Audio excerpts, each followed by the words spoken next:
Assalamualaikum warahmatullahi wabarakatuh. Saudara-saudara sekalian, bertemu lagi dengan perkuliahan bahasa Belanda di informasi dan kemahiran dasar 2. Oke. Kita sudah masuk ke pertemuan kelima ya. Pada kesempatan kali ini di teks 4. Kita akan lanjutkan pembelajaran kita untuk perkuliahan yang lalu. Di teks 4 halaman 96 ya. Ini halaman 96. Silakan Anda buka buku Anda. Kita akan temukan kalimatnya deze regering heeft een nieuwe wet gemaakt. Oke. Ya. Deze regering heeft een nieuwe wet gemaakt. Nah, di sini ada anotasi ya, di halaman 96 mereka memberikan anotasi terhadap masing-masing terjemahan dari kata-kata ini. Ya. Kita akan coba mencari di kamus apa arti dari masing-masing kata-katanya. Sembari saya menyampaikan dan menjelaskan, silakan Anda buka juga terjemahan dari masing-masing kata-kata ini di Woordenlijst atau di daftar kata yang di halaman 219 ya. 219, silakan dibuka. Nah, Anda pasti akan temukan. Oke, apa artinya? Deze regering. Deze, ya ini diterjemahkan dengan ini. Ya, anotasinya adalah ini. Kemudian deze regering berarti itu artinya adalah pemerintahan ini, ya, pemerintahan ini. Oke. Heeft een nieuwe wet gemaakt. Heeft, ya, kemudian kita lihat di sini. Ya. Heeft een nieuwe wet gemaakt. Ya, ini heeft, ini gemaakt. Saya harap masih ingat polanya ini. Ya, ketika kita menemukan ada heeft atau hebben, kemudian bertemu dengan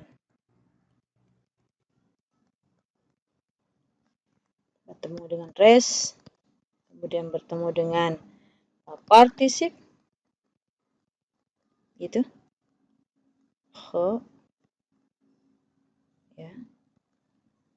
Nah, ini bisa diterjemahkan dengan kalimat perfecto. Apa itu kalimat perfecto? Kalimat kala lampau yang dekat dengan kala kini. Oke? Nah, kita lihat ini. Deze regering heeft een nieuwe wet gemaakt. Kita lihat lagi kalimatnya. Berarti ini artinya bisa diterjemah dengan sudah. Ini kita terjemahkan dengan sudah. Sudah apa? Sudah dibuat. Kenapa? Karena gemaakt dapat diterjemahkan dengan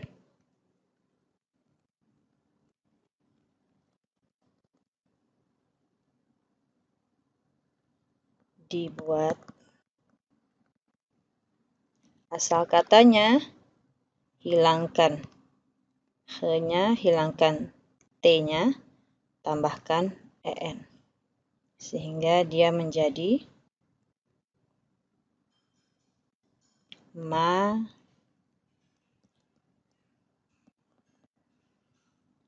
suku kata panjang, vokal panjang. Ya, ingat vokal panjang. Kita harus tetap pertahankan ketika dia ditambahkan en. Oke, dia menjadi makan. Begitu. Ya. Nah, jadi apa terjemahannya dari deze regeling heeft een nieuwe wet gemaakt? Kita akan bikin di sini. Ya.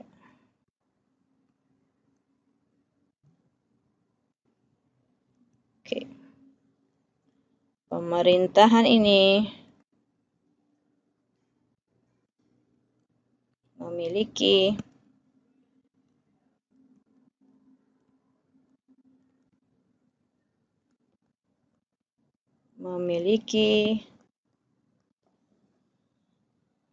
bukan memiliki, telah membuat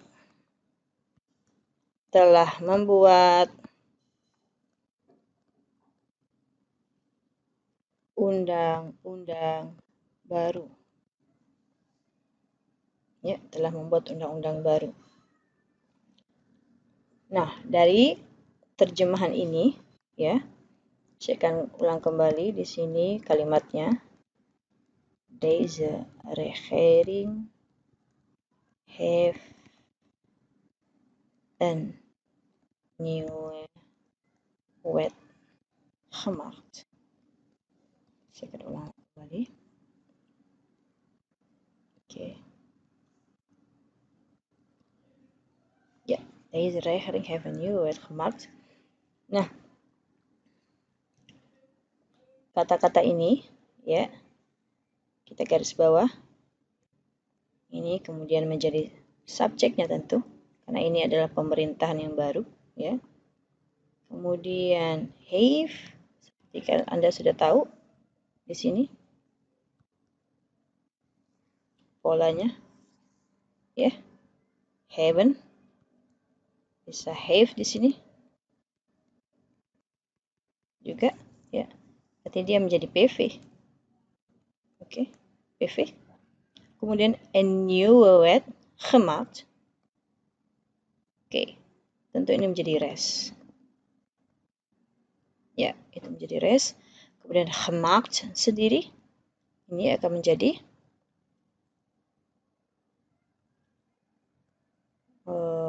predikat. Karena merupakan kata kerja lain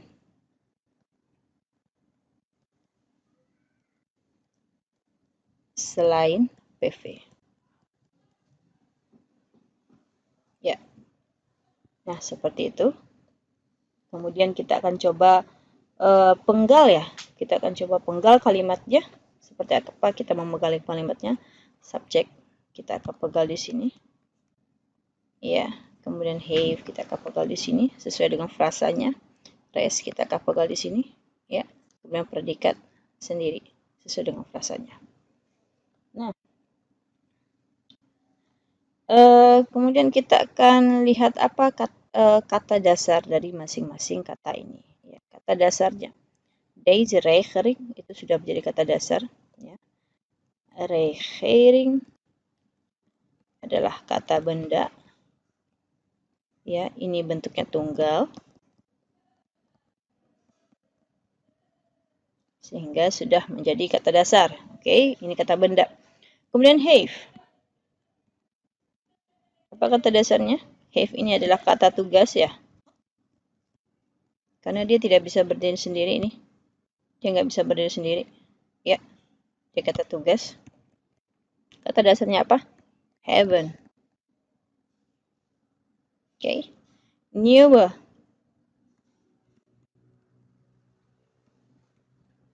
Apa kata dasarnya? Ya, kata dasarnya adalah new.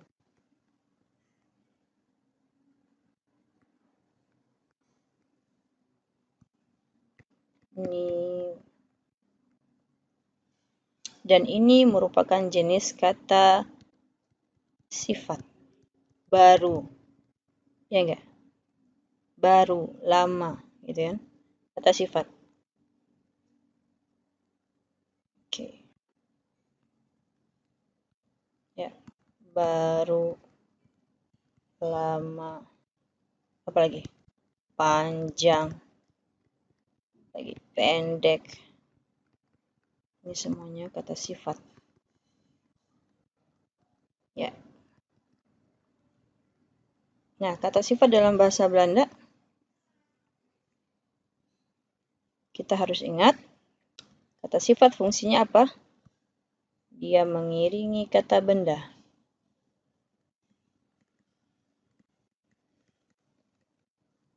Sehingga ketika dia mengiringi kata benda, maka dia ditambahkan huruf E di belakang katanya. Nah, apa yang dia iringi, ya, yang dia iringi adalah nieuwe wet. Ini kata bendanya, ya, sehingga dia ditambahkan E di belakang kata sifat itu, dia menjadi undang-undang baru, begitu, ya, undang-undang baru. Nah, kita lanjutkan. Wet sendiri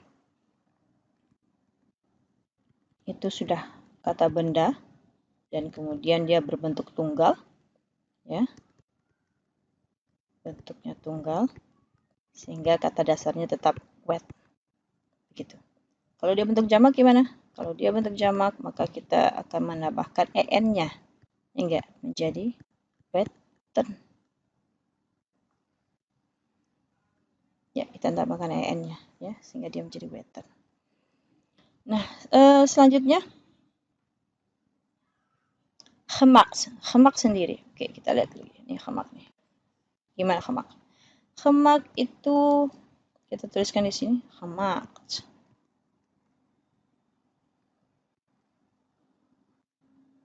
Ya.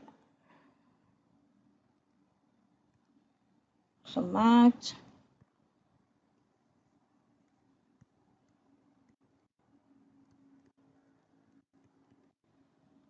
Sudah kita lihat tadi kan gimana pemenggalannya. Gemaakt itu makan. Ini kata dasarnya. Dia masuk kategori kata kerja. Ya. Itu kira-kira kita membedah kalimat nomor 4. Ya, nomor 4. Kalau untuk kata penuh dan kata tugasnya saya pikir Anda tidak akan susah lagi, ya. Anda sudah cukup ahli saya pikir untuk pemenggalan kata tugas dan kata penuh. Kita coba ini. Deze itu kata tugas, ya. Kata tugas, regering itu kata penuh, heeft itu kata tugas, een itu kata tugas, ya, nieuwe kata sifat, berarti dia kata penuh, wet kata benda, berarti dia kata penuh, gemaakt kata kerja, berarti dia termasuk kata penuh. Seperti itu. Ya. Kemudian kita lanjutkan di tugas E.1 di halaman 97. Ya, halaman 97. Ya, kita lanjut sekarang. 97. Nah, kita lihat halaman 97. Kalimat berikutnya. Ya. Die wet is gemaakt door de vorige regering. Nah, itu kalimatnya. Saya ulang sekali lagi, saya berharap Anda nanti mengulang sendiri, ya. Die wet is gemaakt door de vorige regering. Die wet is gemaakt door de vorige regering. Ya. Door, ya, de vorige regering. Pertama hal yang ingin saya sampaikan, Anda harus lihat dulu ini pola kalimatnya ini seperti apa ini. Ya, ini pola kalimatnya seperti apa. Ingat, dia memiliki door di sini. Saya berharap Anda masih ingat itu. Ada konstruksi kalimat yang dengan pola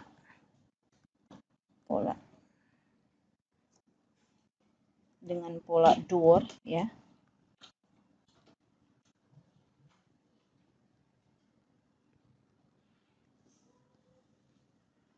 Oke.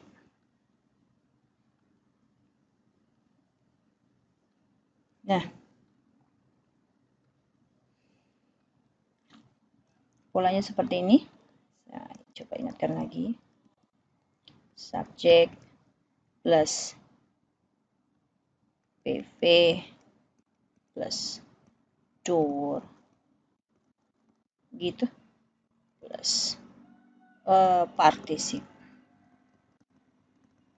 Ya, kalau dirumusnya seperti itu tuh. Ya. Ya, subjek plus PV plus partisip. Nah, ini ada ketemu di sini door. Ya, door. Oke. Partisipnya mana? Partisip ini partisip. Nah, kalau ketemu kalimat seperti ini, ya, berarti ini kita terjemahkan dengan di. Berarti ini artinya dibuat. Ya, apa ini maksudnya? Kalimat pasif. Ini kalimat pasif namanya. Ya. Nah, kalau kalimat pasif gimana konstruksinya? Ya, berarti kita terjemahkan dengan cara memakai konstruksi kalimat pasif. Oke. Kita bisa terjemahkan dengan seperti ini. Ya. Undang-undang itu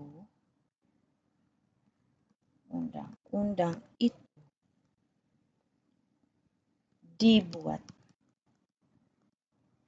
De vorige regering. Regering Anda sudah tahu ya. Regering itu adalah pemerintahan. Anda tinggal cari vorige itu terjemahannya apa di kamus ya. Undang-undang itu dibuat oleh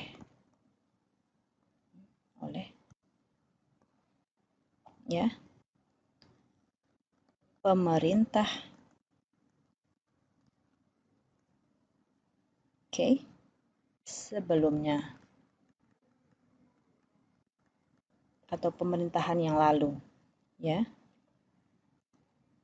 Sebelumnya. Oke, ini dia.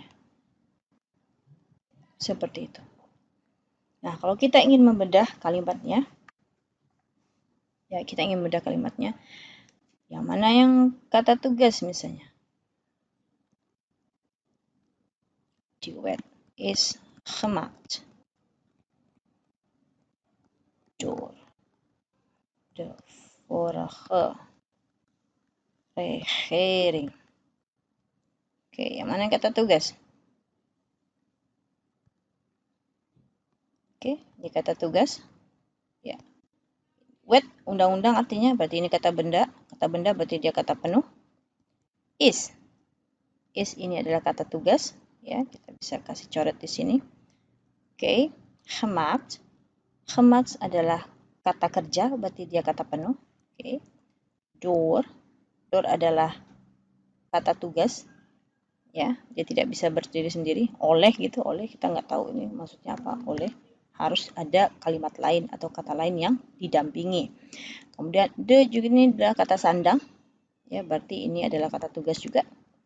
Vorige itu adalah kata sifat sama dengan nieuwe wet tadi. Ya, ini kata sifat berarti dia termasuk kata penuh. Regering kita udah tahu berarti ini kata penuh. Nah, seperti itu. Ya,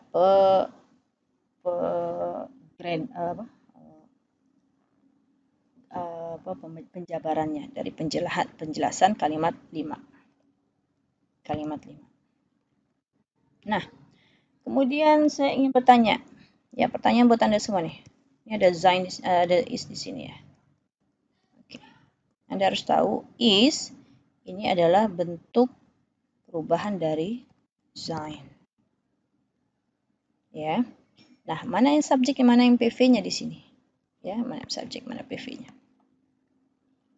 Oke, kita lihat sekarang. Die wet, berarti subjeknya kita udah tahu nih. Undang-undang itu, ya enggak? Ini undang-undang itu. Is, berarti si is-nya PV. Ya. Gemaakt itu berfungsi sebagai predikat. Door deze regering itu berfungsi sebagai res. Ya, jadi kalau kita bikin seperti ini kira-kira. Ini subjek, ini PV, ini predikat, ya. Kemudian ini adalah rest dari kalimat ini, kalimat nomor 5. Ya. Nah, untuk kalimat ke-6, ya, Anda pasti lebih mahir ya. Untuk kalimat ke-6, en rechter,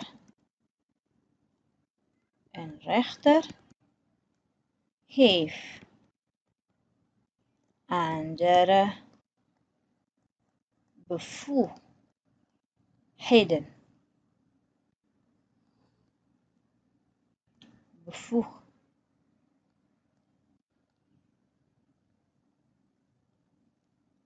Bevoegdheden. Maaf, ini salah tulisannya. Oke.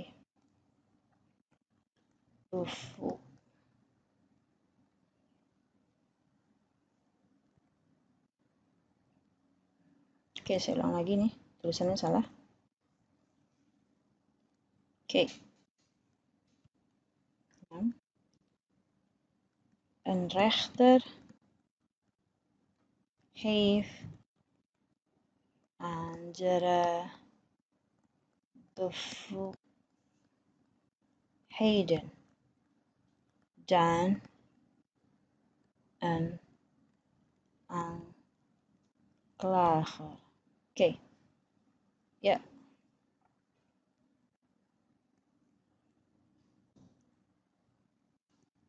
Nah, ada tugas untuk Anda di sini. Ya, Anda sudah ahli 2 kalimat sebelumnya, nomor 4 dan nomor 5, Anda sudah bahas. Ya.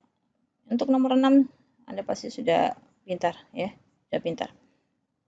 Anda bisa jabarkan apa yang menjadi subjeknya, ya, yang mana yang menjadi subjeknya, yang mana menjadi PV-nya, yang mana yang menjadi kata sifatnya, ataupun ya. Nah, saya akan coba bantu Anda di sini. Kita lihat dulu kata dan kata tugasnya. Ya, kata penuh dan kata tugasnya. Oke, pertama nih. Kata penuhnya. Ini termasuk en, itu kata sandang. Berarti dia kata tugas. Rechter, Anda belum tahu artinya rechter, udah abaikan dulu, nanti kita lihat. Heeft, Anda sudah tahu. Dari tadi udah banyak itu heeft, ya. Ini berarti kata tugas. Andere, belum tahu artinya, abaikan dulu. Bevoegdheden, belum tahu, abaikan dulu, ya. Dan mungkin Anda baru sekali ini ketemu, ya abaikan saja. Een, dari tadi sudah ada ya, ini kata sandang, termasuk kata tugas. Nah, berarti ada setidaknya ada 1, 2, 3, dan 4, serta 5. Ada 5 kata baru ya yang Anda harus cari di Woordenlijst. Nah, saya akan bantu Anda ya. Rechter, apa artinya rechter? Rechter artinya hakim. Ya, rechter artinya hakim. Oke, berarti ini kata benda ya. Hakimnya cuma satu ya, karena tidak ada huruf S di belakangnya. Oke, rechter berarti ini artinya hakim. Nah, kita masukkan di sini kata penuh. Selanjutnya andere. Ini agak mirip. Anda bisa pasti yakin. Saya pasti tahu. Anda yakin bisa tahu nih artinya apa. Andere itu sama dengan new tadi, ya. Kemudian sama dengan vorige. Oke. Ya, vorige. Oke. Ini ada huruf E-nya. Ya, ada huruf E-nya. Ada huruf E-nya, huruf E. Kemungkinan besar ini adalah kata sifat. Oke, kemungkinan besar kata sifat. Nah, jadi kalau Anda mencari di kamus, maka hilangkan dulu E-nya ini. Ya, maka nanti Anda ketemu dengan ander saja. Under artinya yang lain. Ini termasuk kategori kata sifat. Ya, under artinya yang lain. Kemudian apa lagi? Bevoegdheid. Bevoegdheid. Nah, ini agak unik. Bevoegdheid, Anda harus hilangkan dulu ininya. Heden. Karena di woordenlijst Anda akan bertemu dengan bevoegdheid.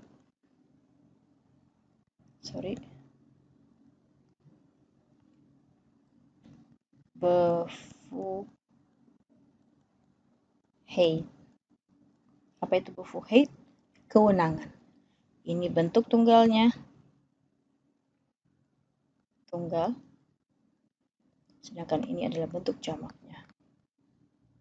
Ada beberapa kata benda dalam bahasa Belanda agak sedikit berbeda bentuk perubahan menjadi bentuk jamak ya. Jadi yang biasa Anda tahu kan tambahkan en gitu ya. Seperti yang saya bilang. Tapi kalau untuk bevoegdheid dia menjadi bevoegdheden. Ya, ada i-nya di sini tapi dia di bentuk jamak dia tidak ada. Itu bentuk pengecualian saja. Oke, dan aanklager, dan artinya adalah dibandingkan atau daripada, ya, daripada. Aanklager.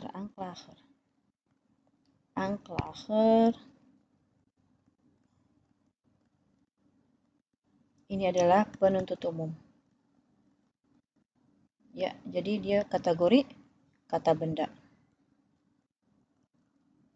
Jadi kalau dia kata benda, berarti dia kata penuh.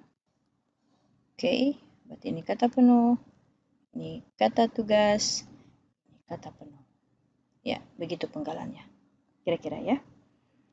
Apa lagi? Kita akan coba penggal ini frasanya masing-masing kalimat ini, masing-masing kata ini, maaf. Jadi kita bikin dulu terjemahannya yang kasar ya kira-kira ya. Jadi seorang hakim memiliki ya kewenangan yang lain dibandingkan seorang penuntut umum. Ya. Nah, mungkin Anda bertanya, di sini ada have Ibu. Di sini ada have. Ya, kenapa tidak diterjemahkan dengan sudah? Seperti yang ada di sini. Nah, ini. Ya, ini diterjemahkan dengan sudah ya. Ingat, have di sini harus diikuti oleh partisip. Sedangkan untuk kalimat ke-6, have di sini tidak diikuti oleh partisip. Sehingga kita tidak menerjemahkan dengan kala lampau yang diterjemahkan dengan sudah, tapi kita menerjemahkannya dengan memiliki. Nah, jadi seorang hakim memiliki kewenangan yang lain dibandingkan seorang penuntut umum. Ya, kita bisa penggal kalimatnya di sini. Hey, een rechter. Ini menjadi subjek. Have ini menjadi PV. Kemudian andere ini bisa kita kategorikan dengan res. Dan aanklager res. Oke, begitu kira-kira. Baik, demikian penjelasan mengenai perkuliahan ke-5 ini. Sampai jumpa. Terima kasih.